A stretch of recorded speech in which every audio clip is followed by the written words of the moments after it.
எல்லாருக்கும் வணக்கம். Welcome back to Pooja world. இன்னைக்கு சூப்பர் அண்ட் டேஸ்டியான கேரளா ஸ்டைல் உருளைக்கிழங்கு கறி தான் உங்ககிட்ட நான் இன்றைக்கி செஞ்சு காமிக்க போகிறேன். இதுக்கு பார்த்தீங்கன்னா கடாயில் 2 டேபிள் ஸ்பூன் எண்ணெய் ஊற்றிட்டு கடுகு சீரகம் போட்டு தாளிச்சிக்கலாம். மிக்சர் கிரைண்டரில் பார்த்தீங்கன்னா நான் 1 வெங்காயம் 2 தக்காளி அப்புறமா ஒரு சின்ன துண்டு இஞ்சி பூண்டு ஒரே ஒரு பச்சை மிளகாய் சேர்த்து ஒன்றும் பாதியமாக அரைச்சி வச்சுருக்கேன். அதை இது கூட சேர்த்து பச்சை வாசனை போகிறவரெலாம் நல்லா வதக்கி எடுத்துக்கோங்க. இது கூட பார்த்தீங்கன்னா குழம்பு மிளகாத்தூள், அதுக்கப்புறமா கலருக்காக ஒரே ஒரு டீஸ்பூன் நார்மல் சில்லி பவுடர் எடுத்துருக்கேன். அதை சேர்த்து நல்லா மிக்ஸ் பண்ணி விட்டுக்கோங்க. ஆல்ரெடி மூக்கட்டில் வேக வச்சு வச்சுருக்கேன். அந்த தண்ணி இதில் ஆட் பண்ணி நல்லா கொதிக்க விடுங்க. கொதிக்கும் போதே நம்ம வேக வச்சுருக்க மூக்கட்டில் இதில் சேர்த்து நம்ம ஆட் பண்ணிப்போம்.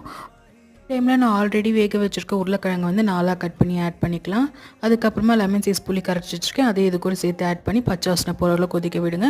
இந்த டிஷ்க்கு தேவையான உப்பு சேர்த்துட்டு ஃபைனலாக நம்ம தேங்காய் பேஸ்ட் அரைச்சி வச்சுருக்கேன். அதை இது கூட ஆட் பண்ணிவிட்டு கொத்தமல்லி தூவி இறக்கிட்டிங்கன்னா சூப்பரான கேரளா கறி ரெடி ஆகிடும், உருளைக்கிழங்கு கறி.